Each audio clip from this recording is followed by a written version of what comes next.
Bienvenue dans le podcast Gang de copines. Je suis Elodie et dans ce podcast, je discute avec des femmes qui me parlent d'une de leurs histoires d'amitié. Parce qu'aujourd'hui, mes amies ont toutes et chacune une place tout à fait particulière dans ma vie et je sais que je ne suis pas la seule, qu'on est nombreuses à s'appuyer sur la sororité. Alors voilà, j'ai juste envie d'exposer la beauté et la puissance des amitiés féminines. Parce qu'on a toutes de belles histoires à partager. Bonjour Céline. Bonjour Elodie. Céline, tu es originaire de Berck-sur-Mer, tu es installée à Lille où tu es arrivée pour les études et depuis tu en es jamais repartie. Tu as créé et fondé Evolae. Alors déjà pour commencer, est-ce que tu peux nous présenter cette activité ? Oui, tout à fait. Merci Elodie de m'inviter aujourd'hui.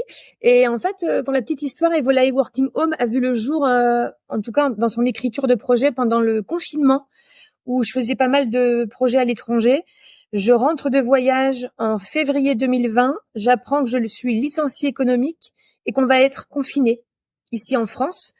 Et une bonne et une mauvaise nouvelle, j'apprends que je suis licenciée, donc c'est un peu retour au basique, c'est-à-dire j'ai pris ça comme une libération en disant j'aimais tellement bien ce que je faisais que j'aimais plus comment on me demandait de le faire. J'étais dans l'insertion professionnelle et dans l'accompagnement de projets et du coaching à l'emploi. Je voulais absolument changer mes techniques de travail, d'arrêter de faire à la place des autres, de prendre beaucoup de temps pour des choses qui étaient plus utiles pour moi. Donc en fait, pendant qu'on confine, j'aurais écrit un projet qui s'appelle, en tout cas quand il est sorti de terre, ça s'appelait Evolae Working Home. Du coup, c'était créer un espace pour tous où j'allais recevoir des personnes pour des projets, de l'événementiel, du coworking et du séminaire d'entreprise. Donc, c'était un lieu physique et depuis, ça a évolué. Oui, en fait, ouverture officielle, inauguration comprise le 6 novembre 2021. Donc, il y a eu une belle année pour l'écriture et la mise en place, les travaux, etc. Et fermeture officielle cet été au mois d'août, où je réfléchis, je prends une décision. La décision, elle s'est faite également ici en France, mais à l'étranger, dans le désert. J'ai fait une espèce de reset dans le désert où j'ai réfléchi à mon avenir professionnel.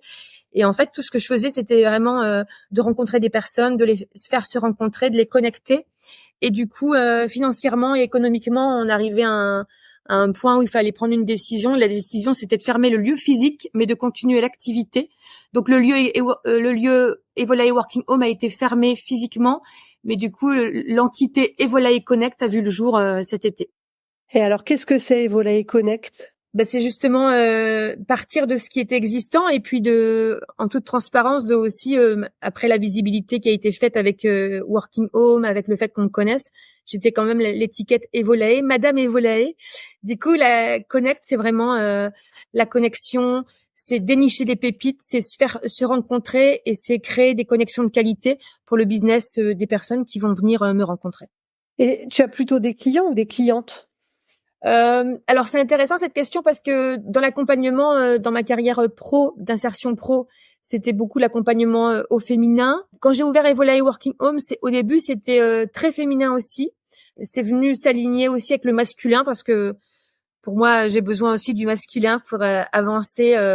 Et souvent je me retrouve à être mentorée par des hommes. Mais sinon, il y a beaucoup de femmes qui viennent me consulter ou qui viennent me chercher pour des projets et c'est souvent des nanas. Ouais. Tu as quelques exemples à nous donner, un ou deux exemples de projets que tu as pu mener avec des femmes ? Surtout pour des événements en collaboration, pour comme là, on va certainement en parler et le dérouler. J'organise des événements autour d'un livre impacté au féminin. C'est vraiment des duos, des trinômes, des quatuors, voire des équipes de femmes. Et puis, il y a pas très longtemps, c'était une ancienne collaboratrice sur des réseaux d'entrepreneurs, une dame qui est venue me demander de lui dénicher un lieu et encore une fois c'était une nana, donc j'ai pas mal d'exemples comme ça, ou des femmes également qui sont dans le bien-être. Ça, j'en ai pas mal qui me demandent de leur trouver un cabinet, une salle pour faire des ateliers en collectif, donc des clientes plutôt que des clients dans le domaine du bien-être aussi. Ok. Et l'amie dont tu vas nous parler aujourd'hui, elle a aussi un lien avec ton cadre professionnel. Tout à fait. Fatima Ben Lama. Donc Fatima, c'est une nana que j'ai rencontrée, j'utilise beaucoup ce terme, que j'ai rencontrée lors d'une porte ouverte à Evolai Working Home. Tous les trimestres, on organisait des portes ouvertes pour faire découvrir le lieu. Et Fatima, apparemment, avait été recommandée, je ne sais plus par qui, pour venir visiter le lieu, pour peut-être, à l'époque, je savais pas, mais proposer une collaboration. Pour la petite histoire, quand elle rentre dans la grande pièce, le grand salon, comme elle est assez lumineuse dans son sourire, je vois vraiment une lumière apparaître, un beau soleil apparaître, et ça a matché très vite. Vous vous êtes rencontrés donc dans l'espace que tu avais auparavant, et comment votre relation elle s'est mise en place? Je me souviens que c'était en mars 2023, pendant une porte ouverte, un samedi matin, très souriante. Je lui fais visiter le local avec. On avait également comment on appelle ça, une pièce où on mettait des expositions, comme une galerie d'art. On boit vite un café, on match très vite, on sourit, on propose de se revoir même en aparté. Elle me parle d'un des projets qu'elle avait, donc Fatima Benlama, en fait, c'est Madame Tajine Mania qui travaille depuis le Tajine. C'est un outil qu'elle utilise pour venir aussi accompagner des personnes, en l'occurrence le féminin aussi, souvent des cadres sup, des personnes qui sont dans l'accompagnement eux-mêmes ou le coaching, où elle vient travailler sur elle en utilisant le Tajine.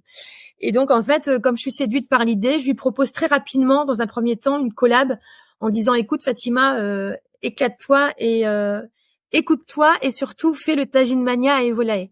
Donc, très rapidement, on monte la feuille de route, et le premier Tajine Mania se fait à Evolai en soirée, où on réunit une petite équipe de filles, de femmes.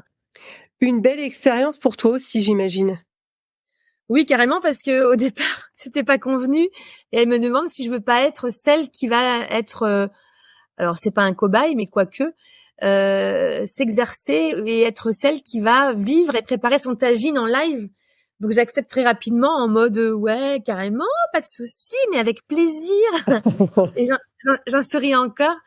Et le moment arrive où je ferme les portes des Volae, j'accueille le public du soir. Donc on était une petite 8-10, je crois, entre nanas. Et entre-temps, elle m'avait sondé sur mes goûts alimentaires, enfin la partie vraiment culinaire. Et puis des petites questions qui vont de pair avec ma personne, mais rien qui pouvait m'alerter en fait.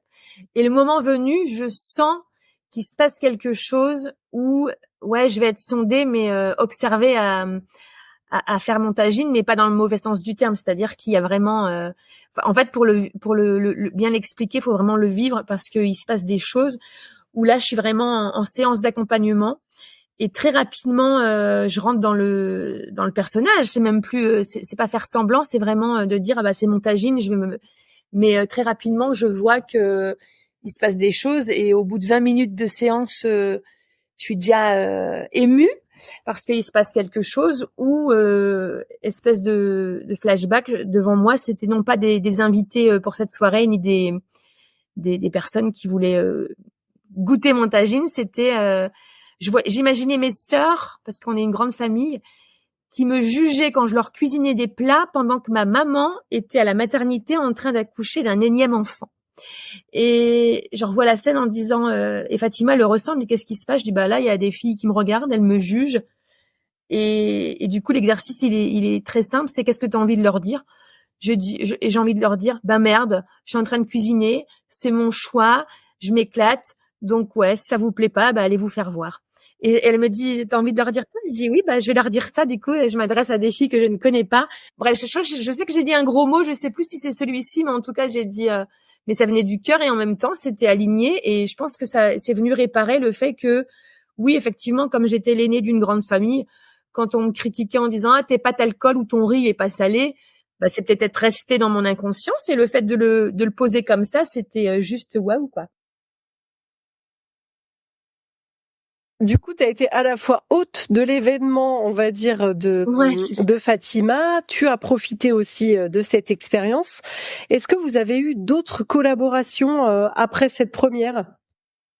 Oui, alors en fait, on a un réseau sur l'île où il y a plein de nanas qui se connaissent, et on connaît en commun une dame qui est franco-américaine, qui a créé le mouvement Impacté au féminin depuis 2021. Et par l'intermédiaire de d'autres réseaux qu'on connaît, Fatima, au départ, on est emballé par la même aventure qui est de contribuer à écrire un chapitre dans le livre Impacté au féminin 2023. Ok. Et donc on s'en parle. Moi, 2023, c'était une année où Evolae a très bien marché parce que c'était aussi après un démarrage lent. C'était l'année où ça y est, la visibilité avait été faite et j'avais pas mal de commandes. Donc je me suis laissée un peu, je m'occupe que d'Evolae, donc moi je verrai ça plus tard. Sauf que entre-temps, la com autour du livre Impacté au féminin tourne. Et c'est vrai que Fatima, elle a été une des rares à me dire, bah alors, tu t'inscris ou et t'en penses quoi? Je dis ouais, je vais m'inscrire, je vais voir. Et en fait, je sais pas, j'ai traversé une phase de procrastination où je me suis pas inscrite. Et quand je veux m'inscrire, la date butoir est terminée et la dame qui organise ça ne fait plus rentrer de candidats. Et du coup, j'explique à Fatima, bah écoute, j'ai essayé une dernière fois de convaincre la dame, mais malheureusement non. Donc je ne ferai pas partie de cette aventure. Donc j'ai suivi l'aventure de Fatima en l'accompagnant à Paris, autant pendant qu'elle écrivait, mais surtout à la sortie officielle du lancement du livre. Et pour la petite histoire, donc j'ai accompagné, j'ai rien raté de l'aventure. J'ai même organisé une soirée pour elles au pluriel parce qu'elles étaient plusieurs Lilloises en octobre 2023. Et cette année, en 2024, j'ai vraiment fait partie de l'aventure, donc de la 3e édition Impacté au féminin.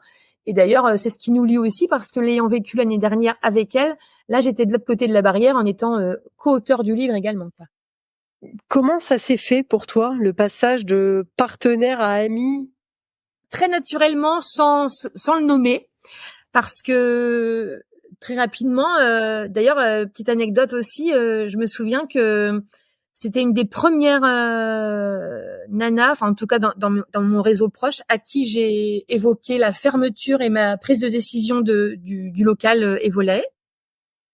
Et c'est vrai que c'était une des rares personnes à qui je me confiais sur des choses que je ne disais à personne, encore moins aux clients et aux collaborateurs proches.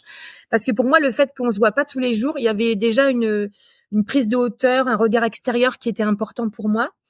Et pour aller plus loin et passer la barrière de l'amitié, c'est d'être invité à dîner chez elle, de rencontrer ses enfants, de sortir prendre des cafés en extérieur avec elle et ses enfants. Donc vraiment, je pense que là, ce qui peut être qualifié de naissance d'une amitié, c'est pour moi. Alors là, si j'évoque que moi, par exemple, moi, on rentre dans ma bulle. C'est que si on rentre dans ma bulle, on rentre chez moi. Là, déjà, on est dans un cadre intime et amical, voire familial. Donc, dans l'autre côté, je l'applique aussi. Donc, le fait d'être rentré chez elle, dîner chez elle, partager des choses et rencontrer en plus sa famille, pour moi, on était dans le cadre vraiment d'amitié du coup. D'accord. Donc il y a les déjeuners, chez dîner, café, moments partagés chez l'une et chez l'autre et ou à l'extérieur. Est-ce qu'il y a d'autres choses, d'autres petits rituels que vous avez entre vous dans le cadre pro-perso? Oui, donc en fait dans la phase où je prends la décision et je ferme définitivement, il s'est passé un bon mois et demi, mais des rituels où à un moment donné je faisais un travail sur moi sur moi en tout cas sur la structure, de fermer bien à l'heure et non pas de garder l'ouverture parce qu'en disant bah oui on est tellement bien qu'on resterait même la soirée à discuter avec les clients. Et je me rappelle il y a des soirs où je fermais vraiment à l'heure à 18h, donc je prenais le métro pour rentrer. Et on a un quartier où on aime se retrouver, c'est Saint-Maurice-Pelvoisin, parce que là-bas il y a un petit coin où on va boire notre café. Et le fils de Fatima est à l'école pas très loin, donc on peut se croiser dans le même quartier. Et à chaque fois que je descendais du métro, je descendais là et je finissais ma course à pied en téléphonant à Fatima pour lui raconter soit ma journée ou lui poser des choses. Et c'était devenu un petit rituel. D'ailleurs, elle l'avait remarqué, parce qu'elle me dit « Là, tu viens de sortir de Saint-Maurice-Pelvoisin ?» Oui, c'est ça. Donc c'est assez anecdotique, mais c'est mignon parce que, par exemple, il peut m'arriver d'appeler ma mère ou quelqu'un et puis arriver là, j'appelle Fatima et puis on va rester presque 1 heure au téléphone parce qu'on fait des échanges avec ce qui se passe pour elle ou ce qui se passe pour moi du coup. D'accord. Aujourd'hui, qu'est-ce qui continue à vous lier toutes les deux? La même chose, le fait de déjà l'aventure du livre parce que je viens de la vivre On n'a pas pu être là parce que le lancement, c'était sa soirée d'anniversaire en famille. Mais par exemple, c'est quelqu'un à qui j'ai envoyé ma relecture de mon chapitre. Quand on me propose des projets ou des collaborations, j'ai un besoin des fois d'aller l'appeler pour lui poser des choses. Quand je trouve des lieux qui pourraient l'intéresser, elle, pour ses expériences tagines, pareil, je lui en parle. Donc, toujours la même chose, ces petits rituels de s'appeler et puis réfléchir ensemble, pourquoi pas à développer ou préparer un projet également pour en 2025. J'imagine qu'un des gros éléments qui vous lie aussi, c'est l'entrepreneuriat et le souhait d'avancer dans votre aventure entrepreneuriale. Ouais, tout à fait. Vraiment, c'est le sujet. D'ailleurs, c'est ce pourquoi on s'est rencontrés aussi et ce qui nous lie. Et j'aime les femmes qui sont, enfin, sans m'identifier, mais quoique, tu sais, un peu avec un mental où on est winneuse, on lâche rien, on avance, on peut douter, mais on doute 1 heure et 5 heures après, tu peux avoir un mood à plat et puis le lendemain t'es requinqué. Tu vois, Fatima, elle est comme ça et j'aime bien parce que c'est un mental que j'ai aussi. Donc, je pense que c'est ce qui nous lie également, effectivement. On va dire que vous vous tirez vers le haut l'une et l'autre un peu. Il y a un peu ça entre vous deux. Bah, j'ai envie de dire oui. En même temps, encore une fois, on se le nomme pas. Moi, je peux le. Après, tu vois, je pense que c'est des. On l'est ou on l'est pas. Après, ça s'entretient. Mais ouais, depuis que je la connais, c'est vraiment ça. C'est il y a un regard extérieur, il y a de la distance, il y a le respect de chacune où on se marche pas dessus. Puis on n'est pas non plus comme on se connaît pas non plus depuis 20 ans. Tu vois, moi par exemple dans mes amitiés, il y a des gens, je vais pas les voir pendant 3 mois et quand on se revoit, c'est comme si on s'était vu hier. Donc ça, c'est ma signification de l'amitié, par exemple, tu vois. Oui. Et c'est un peu ça que Fatima, on peut. Et pareil, je sais qu'elle me suit sur les réseaux et quand elle me suit pas, elle vient aux nouvelles. Moi, c'est pareil. Donc, ouais, il y a un truc comme ça qui vient se mettre en place naturellement. Et ça, c'est pas avec tout le monde, hein. Je peux les compter sur les doigts de la main. Mais effectivement, nos sujets de prédilection, c'est notre entrepreneuriat et comment on évolue effectivement. D'accord. Alors, je vais faire 2 parenthèses parce que ce que tu viens de me dire là m'a suggéré 2 questions. La première, c'est qu'est-ce que c'est pour toi du coup la sororité? Parce que tu as parlé là un peu de ta définition de l'amitié. Qu'est-ce que c'est pour toi la sororité? C'est le fait d'être ensemble, de partager, aussi de partir de l'expérience, enfin d'écouter, de partir de l'expérience d'une pour aller vers une autre expérience, de ouais, l'écoute, le partage, la célébration entre nous, s'élever. Et alors, ma deuxième question, c'est par rapport à ton cercle amical. Si tu veux en parler en 2 mots, Fatima, c'est une amie que tu as rencontrée dans le cadre professionnel. Tu as parlé de personnes avec qui que tu voyais pas pendant 3 mois et c'est comme si vous vous étiez vus hier. Tu as un gros cercle amical, des gens que tu vois régulièrement? En fait, moi, j'ai toujours fonctionné, encore une fois, sans me le dire, mais à un moment donné, je mettais les mots dessus. C'est nuancé. Tu vois, par exemple, je vais nuancer de dire, on commence par exemple, collègue, connaissance, amicalité. Voilà, je gradue, et je mets plein de. Et en fait, les gens qui vont entrer dans mon cercle amical, voire des gens que je vais considérer vraiment comme des proches, des fois mieux que certains membres de ma famille que je ne vois pas ou peu. Et ouais, moi il y a un truc fort en moi, et d'ailleurs c'est ce que je partage avec certains parce qu'il y a ce respect là de l'intimité, de la famille, de la confidentialité, on partage un truc une fois, ça a été tellement fort que quand on se revoit, comme on l'a vécu, et ben il y a un truc qui nous lie. Tu vois, je suis allée dans le désert en juin dernier avec une nana que je connaissais pas beaucoup, et ben il y a un truc pareil qui s'est développé et je sais pas, j'arrive pas à le nommer, on n'a pas besoin de se dire des choses pour se comprendre, on peut se revoir là, on s'est vu ce week-end. Des fois, on en reparle, mais il y a un truc fort, comme si il y a que nous qui avions vécu cette expérience. Donc, du coup, c'est en nous, on le sait, et on se comporte tellement naturellement qu'on n'a pas besoin de se dire des choses, quoi. Et Fatima fait partie aussi de ces gens où Ouais, tu sais, les premières fois sont sont importantes. On a matché tout de suite et ce matchage, je pense pas qu'il s'arrêtera, tu vois. Ouais.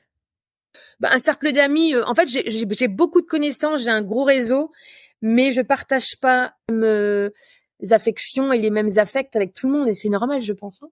Et après, tu vois, moi, je prône l'exclusivité quand j'ai quelqu'un avec qui je me sens bien, que ce soit un homme ou une femme.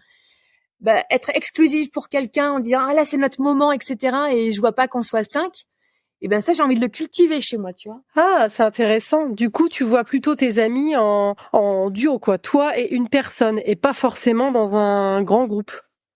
Ouais, le cadre amical, ouais, mais D'accord. tout ce qui est collaboratif, partenariat et tu vois, je suis quelqu'un qui est fan de travailler en équipe parce que justement déléguer, partager, chacun sa tâche, c'est super important. Puis on apprend beaucoup aussi de l'autre.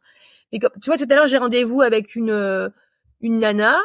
À 13h30, on va boire un petit café. Bah, c'est un one-one. C'est pas, on n'est pas 36 et c'est intéressant parce qu'on peut partir dans des confidences. Ouais. C'est notre moment à nous. Et ça, j'aime bien parce que je sais le faire avec moi-même, prendre rendez-vous avec moi, mais je sais le faire également avec d'autres personnes, que ce soit des nanas ou des mecs, ou, se concentrer sur notre exclusivité, sur notre amitié exclusive, quoi, par exemple, tu vois. D'accord. Et alors, J'aime assez l'idée. ok. Si on veut recentrer sur Fatima, tu l'as déjà un peu mentionné, mais qu'est-ce qu'elle t'apporte? J'aime son avis extérieur. Je trouve qu'elle a une parole juste parce que c'est toujours argumenté et ça me donne envie de penser, de réfléchir différemment. Et j'aime son regard neuf à chaque fois. C'est toujours frais. C'est toujours ouais. Et, tu vois, je fais un lien avec la question elle est intéressante parce que je fais un lien avec entretenir une amitié. C'est ça. C'est comme dans un couple. C'est changer, c'est entretenir la différence, c'est échanger, se confier. Ouais, c'est tout ça. Ça, c'est une des rares personnes à qui je confie des choses dans l'entrepreneuriat qui m'arrivent, des collabs, des beaux projets. Ça reste quelqu'un à qui je le dis, même si je reviens pas dessus. Je sais que je lui ai dit et c'est ok pour moi parce que elle prend de la hauteur pour qu'on en parle, par exemple, tu vois. D'accord. Et à ton avis, toi, qu'est-ce que tu lui apportes? Genre, j'aurais envie Elle de est dire, dure cette question, hein. allez, on va l'appeler lui demander, mais je me dis, tu sais, quand on est connecté à quelqu'un, même si là, en l'occurrence, j'ai pas la réponse, et d'ailleurs, merci, j'irai lui poser quand je la verrai, parce que j'ai l'impression que comme on est connecté, on doit s'apporter les mêmes choses. Pour prendre un peu plus de hauteur sur le sujet de l'entrepreneuriat, de la collaboration et dézoomer un peu de ta relation avec Fatima, à ton avis, qu'est-ce qui distingue une collaboration entre femmes dans le milieu professionnel? Très bonne question, merci de l'avoir posée. Bah, en fait, tu vois, moi, j'aurais pu faire partie de ces femmes qui disent que je suis militante. À un moment donné, je le pensais. Mais après, je me suis penchée sur la définition et je me suis j'ai même été voir des choses en lien avec le militantisme, etc. Le militantisme féministe, tu veux dire? Ouais, tout à fait. D'accord. Après, je dirais pas que je le suis, mais j'aime porter la voix des femmes et montrer qu'une femme peut s'en sortir, qu'on peut avoir une approche différente pour briller, mais dans le bon sens du terme, c'est-à-dire faire comme un homme ou sans se comparer, de dire de respecter les conditions d'une femme et que après c'est un peu ouais quand même hein, parce que tu vois des fois je me dis ouais je suis une femme et moi j'ai été comme ça très longtemps avec un mental yang, c'est-à-dire vraiment masculin ou avec une mentalité où faut toujours montrer, tu vois, un exemple très très simple. Hier, je suis allée repérer un parcours pour un 10 km qu'on organise pendant la période de février blanc pour le cancer de l'enfant. Bon, bref, c'est une petite parenthèse. Alors, c'est un truc de fou. Moi, j'ai fait du sport à haut niveau très longtemps, très jeune, et c'est mon père qui était mon entraîneur à un moment donné. Donc, je peux te dire il lâchait rien encore plus. Et ben hier, en repérant le parcours avec des mecs de la mairie de Villeneuve-d'Ascq, par exemple, il y a un truc qui s'est réveillé en moi où je voulais courir, comme s'il y avait une performance à atteindre. Je me dis ah ouais, c'est encore là. Donc, mais en mode j'étais contente parce que c'était pas en mode sportive, je vais gagner un truc, c'était waouh. Ah là, je me sens bien, en plus je voyais de la boue partout, je voulais taper dans dans les flaques de boue. Il y a un truc enfant intérieur qui s'est connecté et surtout un truc qui s'est réveillé. Je ferme la parenthèse pour dire que, tu vois, à une époque, j'aurais pu dire ouais, je suis une femme et alors je vais y arriver, et j'étais en mode je vais vous montrer qu'on peut le faire. Donc pour distinguer la collaboration entre femmes, tu vois, je trouve qu'on a une approche qui est un peu différente, où je dis pas qu'on collabore pas avec les hommes collaborent pas entre eux, bien au contraire, mais il y a ce côté approche collaborative et inclusive, tu vois, que je retrouve chez pas mal de femmes, où il y a toujours un discours aussi où on va vouloir travailler ensemble, on va vouloir créer des groupes, des équipes, se répartir les tâches. Et je trouve aussi qu'on a plus une approche collective que hiérarchique. C'est pas c'est ma collègue, on fait ça ensemble, ou c'est pas elle, c'est ma responsable. Tu sais, quand on fait un projet collaboratif, je vois tout à fait. Ouais. On n'est pas dans se dire tu vois, des fois je plaisante avec des nanas avec qui je collabore. D'ailleurs, je l'ai fait ce week-end, j'ai dit patron en rigolant, tu vois. Et ben c'est pas du tout mon discours, donc on me prend pas au sérieux, mais non, il n'y a pas de hiérarchie entre nous quand on collabore. Ça, je trouve que c'est important, et je l'ai noté à pas mal de reprises.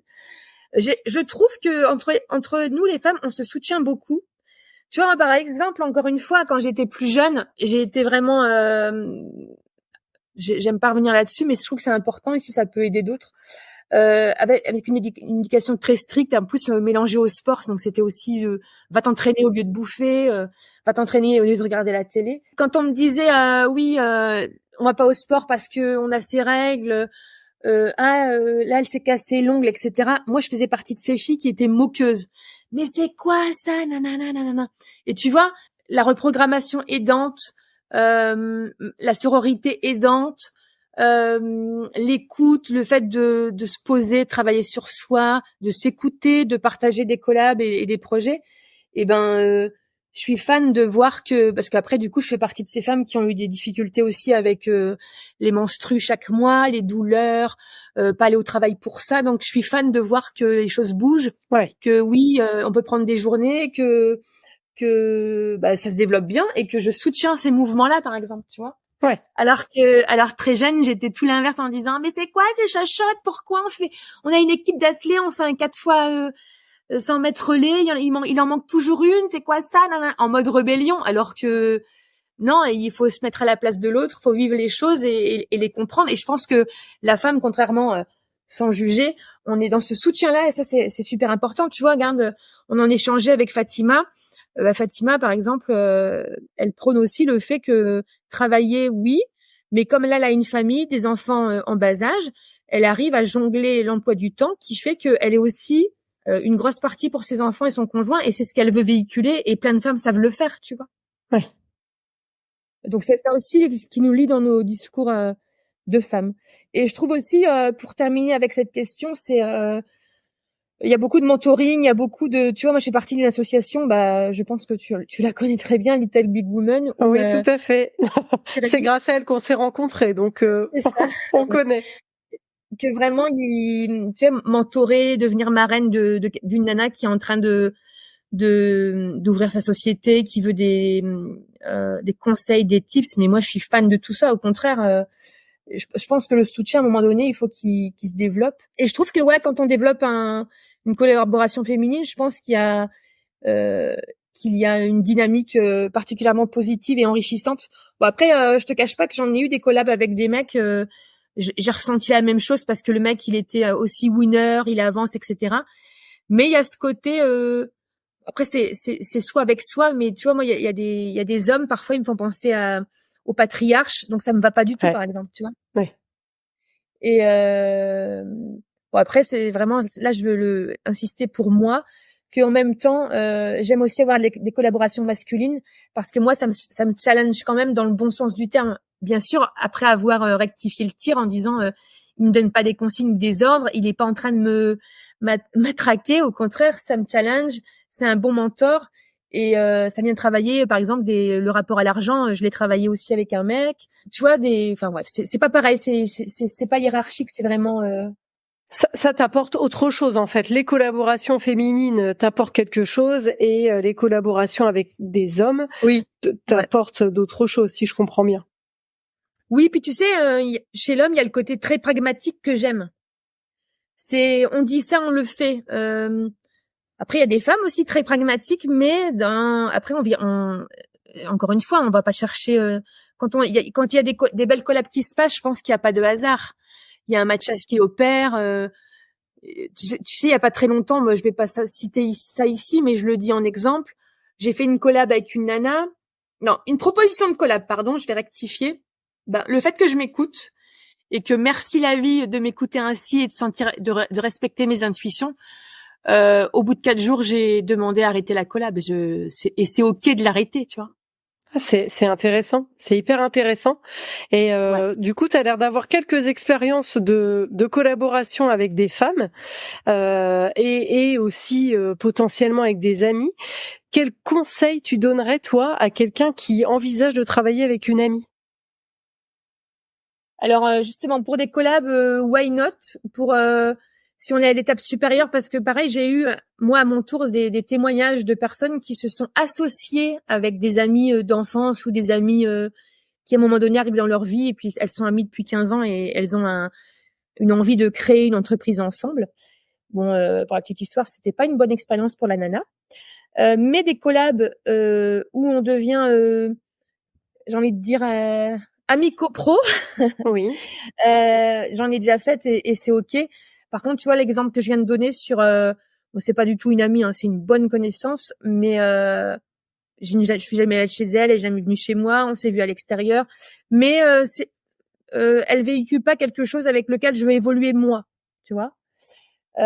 Du coup, des conseils que je pourrais donner, c'est d'apprendre un peu à se connaître avant de collaborer, de voir aussi si on a la même vision alors je dis pas qu'on doit avoir la même vision de l'entrepreneuriat et du projet, mais bien mettre carte sur table pour voir si on partage une vision commune sur le projet ou le travail qu'on va faire ensemble.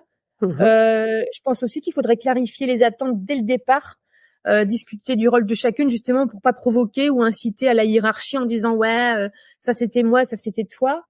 Euh, Avoir une communication transparente. Hein. Là, je pense que je suis en train aussi de faire l'énumération de collaborer. C'est à un moment donné sur un projet, c'est comme si on était sur une mini entreprise qui se déplace par rapport au projet, tu vois.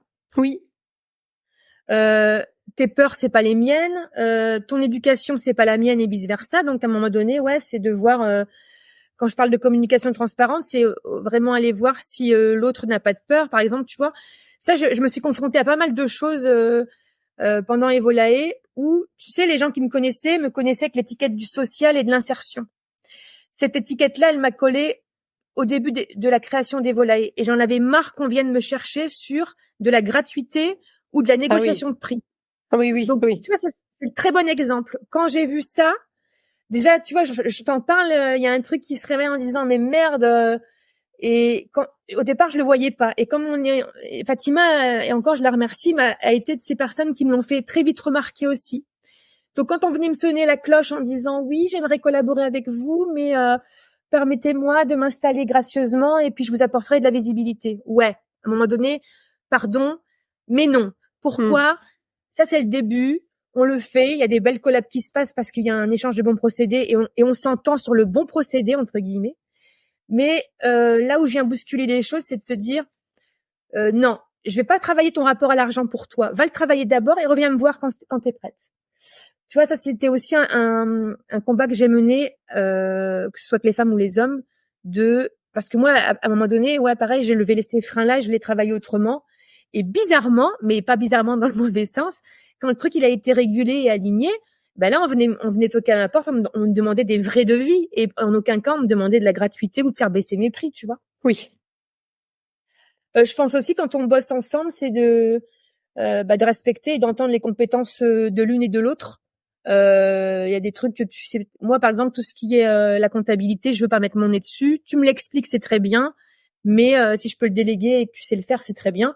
Par contre, entends mes compétences, là je parle que de moi, mais organiser événementiel, rigueur, voilà, tu veux me faire confiance. Ouais, c'est bon. Je pense aussi, faut accepter les remarques. Alors les remarques, je fais attention aussi aux mots que j'emploie. De critique, mais le mot il est pas forcément bien trouvé parce que pour moi, tout est constructif. Hein. À partir du moment où tu te respectes et que tu as envie d'avancer avec l'autre, tu te dirais, ah, moi, je serais plutôt comme ça, qu'est-ce que t'en penses? Bah, ok. Oui, c'est voilà, pas, ça va. Ouais. Je viens de tacler et puis je t'humilie, c'est pas ça qu'on cherche, tu vois. Tu vois, moi, j'avance pas avec des si, mais dans un projet collaboratif, quand on écrit la feuille de route et l'exemple avec le tarif peut être intéressant. Pour moi, dans mon aventure entrepreneuriale, tu vois, je suis un bel exemple. J'ai fermé une entreprise pour la faire revivre autrement. C'est pas du tout un échec, c'est une expérience. Et tu vois, je fais une petite parenthèse. Pour moi, en France, on cultive la politique de l'échec en disant ah ouais, t'as fermé une boîte, oh ma pauvre, tu vois. Je prends un exemple. Ouais. Avant qu'on se parle, aujourd'hui, j'étais dans un cabinet médical et je recevais un message d'une nana qui m'avait croisée le week-end dernier à un événement. Et le message commence: tu m'as semblé très bien. Je sais plus, tu m'as semblé très bien. Je te souhaite le meilleur. Enfin bref, ça a terminé très positif. Et j'entends encore une fois derrière ça, parce qu'on s'en est parlé physiquement samedi. Mais le fait quand on me dit alors ça va avec le ton de la voix, ouais, la petite tape sur l'épaule. J'ai envie de crier. Au départ, t'as envie de crier. Bah là, c'est bien rétabli, mais au départ, quand je ferme mes volets et qu'on vient avec des pleurs ou des larmoyures ou des tons de voix qui on dirait qu'on est morte. Ouais. Et bah maintenant j'envoie des MDR. Tout va très bien et toi? Et de bien faire comprendre, et c'est ce que je dis même, que ce soit en interview, dans le livre, ou quand je fais justement des podcasts, de dire, mais tout, même si tu le prends pour un échec à un moment donné, tout est expérience à vivre. Mon rebond, il a tellement été d'une positive attitude, d'un alignement waouh, que moi je le vis à l'intérieur de mon corps, je le vis dans ma tête, et ceux qui me connaissent justement, qui pensent comme ça, quand ils me voient, mais tu vois, pareil, à l'inverse, samedi, je rencontre une autre personne qui me dit, t'es sortie de ta prison dorée. Mais c'est carrément ça. J'étais dans un lieu que j'affectionnais parce que je l'ai créé de A à Z, mais je n'avais plus le temps d'aller, moi, aux événements des autres, accepter des rendez-vous extérieurs parce que j'étais la seule personne qui gérait le lieu, même si je m'éclatais. D'ailleurs, je disais en 3 ans, on dirait que j'ai voyagé sans sortir de ma maison, parce que j'ai rencontré tellement de projets et tellement de personnes différentes que waouh. Mais voilà, pour dire que on peut partir d'un si en disant bon, écoute, si on part de ça, on met ça à 50 balles, ça marche pas, qu'est-ce qu'on fait? Ta collaboratrice peut dire on le fait pas et puis basta. Mais sinon, on va pas s'asseoir sur ça, etc. Oui, mais quand on écrit une feuille de route, que ce soit un binôme, un trinôme ou plus. C'est de penser aussi à se dire, ou de faire le bilan quand le truc il est fini, de dire ouais non, ça a pas marché comme ça. Tu vois, là j'ai fait un beau projet, le truc il est passé, on est en train de faire le bilan, et ben tout de suite on a vu, parce qu'on est professionnel à notre niveau chacune, ce qu'il faut changer pour l'année prochaine. Oui, et envisager, pour reboucler avec ce que tu disais, une possible mauvaise expérience, mais y penser dès le début en fait. Oui, voilà, l'évoquer, de dire même si c'est peut-être même pas le mot mauvais qu'il faut dire, mais de dire et des fois on a même pas besoin d'en parler dès le départ, c'est aussi de faire le bilan après coup. Et pareil, quand on est trop amis, d'éviter toute forme de comportement trop informel en public, parce que tu vois, il y a des gens qui aiment pas bosser enfin moi je l'ai eu quand j'étais salariée. Je pense que ça peut se reproduire aussi en collaboration. Il y a des projets où on n'aime pas se voir trop se connaître. Ou bien il y en a qui vont parler de favoritisme, ou de dire ouais, elle travaille avec elle parce qu'elle a choisi elle, parce que ils se connaissent, machin. Alors, je vais revenir à la relation avec Fatima.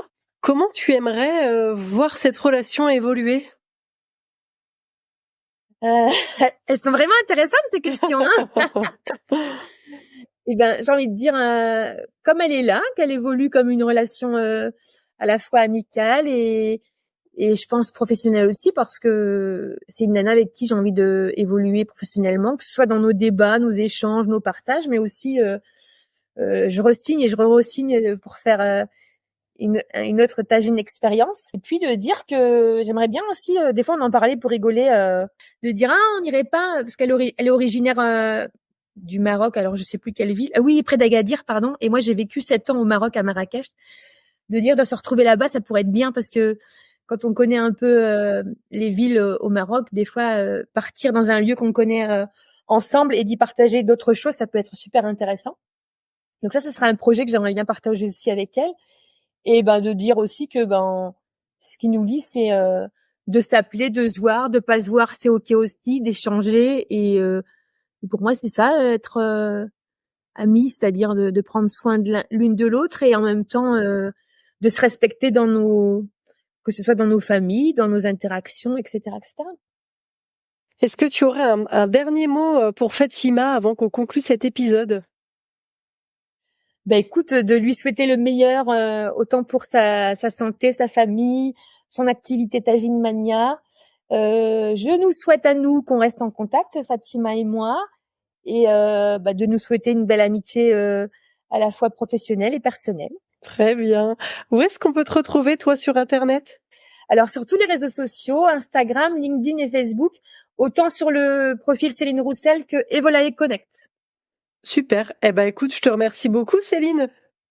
Merci beaucoup à toi, Elodie. Merci pour toutes ces questions et belle écoute aux abonnés. C'était l'épisode 37 du podcast Gang de copines. Quel dynamisme et quelle fougue! C'était hyper inspirant pour moi d'échanger avec Céline. Cette nana, elle est vraiment juste pleine d'entrain. Ses réponses sont très riches, il faut bien prendre le temps de détricoter ce qu'elle explique. Mais avec un peu de recul, je trouve que ses questionnements sont intéressants. Ils nous poussent aussi à regarder un peu comment nous on agit ou on réfléchit. Et ses anecdotes et conseils sur l'entrepreneuriat sonnent très justes. Si toi aussi tu as aimé cet épisode, tu peux faire 2 mini-actions pour soutenir le podcast. Partage cet épisode sur Instagram en taguant tes copines entrepreneurs et tu peux mettre aussi 5 étoiles au podcast sur Spotify. Et en attendant le prochain épisode, on se retrouve sur Instagram. Le compte c'est Gang de copines podcast et pote ça s'écrit comme une pote. À bientôt!